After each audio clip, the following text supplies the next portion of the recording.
Welcome to Monday Morning Coffee with Inside the Firm. Each week, our hosts will be interviewing local, regional, and national business leaders to give you an inside peek into how they lead their business to success in the ever-competitive business climate. Welcome to Monday Morning Coffee with Inside the Firm. Today I have a very special and unique guest all the way from Florida, Tom Paladino, a distinguished scalar energy researcher from Florida, explores profound realm of energy, the fundamentals life force present throughout the universe. His groundbreaking theory suggests scalar energy originates from celestial bodies like the sun and stars, serving as the genesis of all energy. Tom envisions scalar energy as instructive, guiding spiritual, cognitive, emotional, and physical phenomena, bringing order to existence. Tom, welcome to the show. Yeah, great to be here. Thanks, Lance. I couldn't pass up a guest who would be willing to talk about Tesla. All of his inclinations around energy, and so I want to unpack that a little bit. And then, you're just so unique. I thought I got to have you on the show. Our audience is mostly architects, engineers, construction people, but I don't care. I like every once in a while throwing out something like this and just getting people's minds thinking. So before we get into what you do, tell us how you got here, Tom. And from an entrepreneurial standpoint, like, are you the first? Where does this spirit come from? In reference to that question, yes, I am the first because this instrument is unique. My technique is unique. However, my predecessor, Nikola Tesla, he was the one who laid the foundation for scalar research. Nikola Tesla, the great scientist, was the first man to develop and harness scalar energy through instrumentation. So I owe him a great deal of gratitude. Oh, beautiful. Yeah. So tell us, unpack a little bit more about that. How did you discover Tesla, Nikola Tesla, the scalar research? Where did that happen? Yeah, I was an avid reader as a youngster, so I started reading about Tesla, and I said, this engineering feat is just incredible. What he was able to do was tap the energy of the stars, and I've duplicated that. I can tap in, I can harness the energy of the stars, which is not electricity. So it began with Tesla, and then I met actually another family called Originates. That was a scalar energy research family like Tesla. And within that fabric, I could develop my theories. I had the expertise of two different camps. And yes, today I am following in the steps of Nikola Tesla and another great scientist, Dr. Originates, with functioning scalar energy instruments. So you say it's not electricity, and I've heard a word that comes out a lot in this sort of realm, which is it's from the ether. Yes. Okay. Yeah. Yes. What is it then? Yeah, it's okay. Scalar energy originates from the sun and the stars, and it permeates the universe instantaneously. So it's not a vector. It doesn't travel from point A to point B. It, if you will, blankets the universe. So this is an omnipresence, if you will. And with that in mind, you do not need an infrastructure to capture this energy or to broadcast it. I do not use satellites. I do not have an infrastructure. The infrastructure is the universe, or what some people call the ether. So this is free energy with a free infrastructure. This technology will change the social order. Amazing. So once you were, you're an avid reader, as you said, and that kind of led you down this path. What exactly inspired you then to develop the treatments you've been developing? How do these instruments work, and how do they address the pathogens? Yeah, thank you. So God put this in my lap. I was able to meet in the 90s the Originates family. They were working out of the state of Georgia, and the Originates family had scalar energy instruments. I was able to purchase a few of those instruments back in the 90s. And with that, that was my head start. And immediately I started to work with those instruments on myself, and my sinuses cleared up. And I no longer had any bronchial infection in my lungs. So I said to myself, this is incredible. Within 1 hour, I felt great. So I said to myself, this is it. Energy can do anything. And with that, I have this mandate now with scalar energy in which I can control the quantum state of a microbe, a virus, a bacterium, a fungus. The quantum state is its energetic state. I don't work in a chemical sense. So this new branch of physics is non-physical, it's non-chemical. We're working simply with information. I wonder if you could share any case studies without naming names or success stories that you've had with your patients and improved their health, beyond yours, which was a kind of a good kickoff point for that? Okay. So when I work with people, this is the new science. I don't work with people in the flesh. I work with their energy field. What do I mean? People will email me a photograph and I work with their photograph. A scalar energy instrument, I'm in my lab, these are instruments behind me, will pick up the energy field, a signature on a photograph. And in order for me to instruct that photograph, I simply take a photograph, say, of the Epstein-Barr virus, and I instruct the photograph to look for the presence of Epstein-Barr in me, in the quantum sense, in the quantum state. So a photograph of a microbe allows me to identify that energy field in me on my photograph and eradicate. So working at the level of information, we, if you will, avoid the chemical response. Gotcha. If you could elaborate a little bit more on the concept of scalar energy as instructive energy. Yeah. Then so I know we talked about pathogens just now, but then Sure. how does it influence your spiritual being, cognitive, emotional, physical? I got to imagine it's sort of all encapsulating. It's not just we're trying to solve health issues. You're right, it does. So when I'm working with these instruments and people, again, submit their photograph to me by email, many people say that they're calm within a day or two. Many people say that they can sleep without interruption within a day or two. Meaning what? It's an information field. Scalar energy carries instructions, information.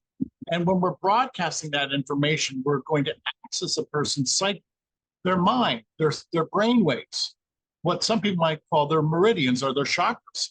And the upshot is people are happier, or they have the ability to give up, say, drugs or alcohol. So scalar energy is the universal information system. Once I tap into that force field of scalar energy, I have a mandate over that information system. And the information that I can send to people through their aura or their force field is for their psychological health to improve, their spiritual well-being to improve. So the key to my work is I work at the level of cause. I don't work at the effect. I don't work at the chemical level. When you work with information, energy, intelligence is, if you will, a first cause. This is why I'm successful. I work at the level of cause. What do you think your discovery and the way you think about scalar energy, what does it mean to you, or has maybe had you reflect on our existence, where mankind came from? And I realize how deep of a question that is, but I'm curious if it's made you refocus. I would think so. It has. When we look at nature, when we look at creation, you have to look at energy, light, as being the first cause, the first principle. Only energy is fundamental. When I started experimenting with these instruments, I was able to illuminate light bulbs in my hand as a free energy device. Now, if I can do that with this first principle, with this first cause, with a light bulb, why can't I eventually illuminate a city or if you will, a country? Yeah. That's where we're going with this. This is what Tesla wanted.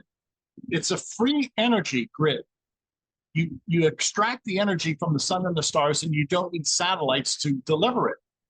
So this will change the world. This is the beginning of free energy for mankind. Yeah, exactly? So what do you think? There's a lot of theories about Nikola Tesla, and that maybe, the powers that be, that got rid of him because they could see what was coming on the horizon, right? Yes. It's as soon as you solve the energy problem, then I think a lot of it cascades down from there, right? Especially if it's quote unquote clean energy, right? If we're not burning fossil fuels or hydrocarbons or whatever you want to call them. So do you have any worries about that? I mean, are you trying to scale it to that level of global changing? Yes, I want to change the world. Yeah, I want to make an impact. I want to improve the lifestyle of everybody on the planet.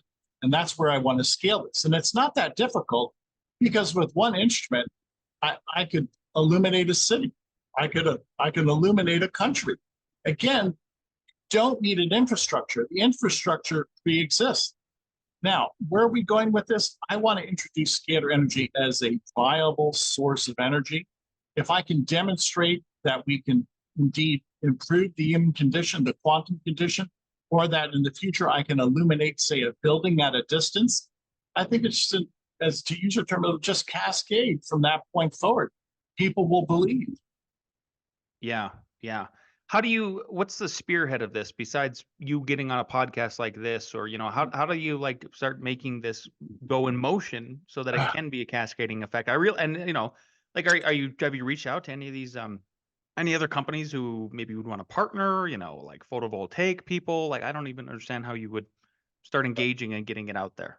Yeah, I've not had anybody from any corporation approach me, probably for good reason, because they see that this will challenge the existing business structure, that the military industrial complex will be changed with the advent of free energy. So to answer your question, who's spearheading this? Well, God helps me, and it's me. I'm the only, if you will, theoretician. I'm the only researcher at this moment. Okay, gotcha. Well, it's even more of a pleasure to speak with you in that kind of way then. What do you, when you first started helping people from a medical standpoint, whether, with their health, Yep. have you seen from that starting point to sort of now, Yep. have you seen Western medicine and anybody that you've been engaging with be more receptive to this or less? Are we moving in the right direction? Yep. Well, to speak about Western medicine, I don't think they really quite understand what I'm doing. It's not their fault, because this is not Western medicine. If you will, I'm interfacing with an energy field of a person. I'm not working biologically. So this really has nothing to do with medical science. Rather, this is a new branch of physics in which we work with energy fields. So scalar energy it's not Newtonian science. They're both at poles almost. They're quite different. So to answer the question, nobody from academia or nobody from the medical community has approached me. And are you finding the deeper you get with this that your findings are contradictory to like mainstream physics, or are they Yeah. or are they parallel and they don't have to contradict? They're parallel, and I'll tell you why. There's two energies. You have electricity and magnetism, electromagnetic energy, and you have scalar energy. So now we have to look at the universe with two explanations. Not everything can be explained by electromagnetic force fields. For instance, many times scientists will say, well, there's a plasma field in outer space. That plasma field is a scalar energy force field. And it's anomalous. It does not behave like electricity and magnetism because it's not electricity and magnetism. It's a plasma field or a scalar energy force field. There's two physics. Gotcha. Is there any surprising? What's the biggest surprise you've had along with your journey so far in terms of people that you didn't expect to be privy to what you're doing? Yeah, I would say most people, it's a grassroots effort, and people, they're dubious because, again, this has never been duplicated. Nobody's ever copied my work. But once people sign up for our free session, they say to themselves, wow, something's here. I feel better. They can't put their finger on it, and I don't expect them to. They've never experienced this before. It's quantum healing of the energy field, not the biochemical field. So it's people, it's a grassroots movement. And some people, to answer the question, some people who were very dubious to begin with become quite convinced that there is a science behind this. Sure. Yeah. So if somebody signs up for what's a typical Tom and patient role? I don't know what other word I would use. Tom That's and fine. Yeah, somebody who's working with you. Yeah, Like, yeah. is it a lifelong thing? Do you find that some people like just kind of, for lack of a better word, scale it down after they have healed themselves? All of the above. People will email us a photograph. We have free sessions on our website. We start everybody with a free session. And once I receive a photograph, for 1 hour a day, I balance the chakras. For the second hour a day, I identify microbes and I eliminate microbes from the quantum field. In the remaining 22 hours, I download the energy of nutrients. I can download the energy of an antioxidant amino acid. So that's a 24-hour clock. So 24 hours a day, you're receiving this energy. You will feel it. Somehow, some way, you will feel it. Many people say that their sleep is uninterrupted, that they feel much better the first few days. The key is this: I prove it to people. The people then say, yes, this works. And that's what I want. I just want a groundswell of support from the people. If the people develop this, if you will, fabric, if the people forward this, if the people are going to be the spear tip, it will succeed. Yeah, I like the effort for sure. So, okay, so let's say I've signed up for the free trial, Tom, and is it just me sending the photo in and then like That's it. I'm kind of on autopilot and I'm just That's getting it. oh, beautiful, interesting. Exactly. It's simple. That's what people like. Now, when people email me a photograph, we send them a daily email. We'll let them know what we're doing. But consider this, you're receiving the energy from the stars, which is non-chemical, it's non-physical. You'll feel better usually within the first day or two. And then there's no chemical reaction, there's no adverse side effect, because the aura, the force field of a photograph cannot experience a chemical reaction. There's no downside. Yeah, interesting. Tom, I've got two questions that I ask every guest that comes on the show. And the first one is, knowing what you know now, and if you could go back in time to when you first started all of your work in the scalar sector here and your business, what is one piece of advice you'd give yourself? Yeah, just concentrate on your work. Anytime I've deviated or gotten off the path, it's fruitless. Just concentrate. Have laser-like focus. I don't care what you do in life. Concentrate. Obviously, don't listen to the negativity of the world. I've had a lot of negativity. I'm sure. I disabuse myself of that negativity. Yeah, focus on the positive for sure. Tom, this has been fascinating. I think I'm going to sign up my son for a free trial because I think he could. I think we've been trying everything with him. He's 19. He's got some issues with his energy, for lack of better words. So if I want to sign him up, if anybody else does, if they want to try it out, where can people find and follow you and get in touch about your services? Now, that's the key. I want people to sign up for the free session. Scalarlight.com, SCALAR, scalarlight.com. Anybody can email us your photograph, your pets, get your family, get their permission. You include your entire family, and you'll experience this quantum healing for 15 days. Then you are the judge of the efficacy of this new session, this new science. Cool. Yeah. Well, if it's free, I would encourage everybody who's listening just to try it and see. And like Tom says, he's basically challenging you to try it, see if it works. And if it doesn't work, then it doesn't work for you. But if it does, there's something to it. So, Tom, thanks so much for coming on the show today, introducing me to this in a different way, for sure. I'm certainly fascinated and I appreciate your time. Thank you.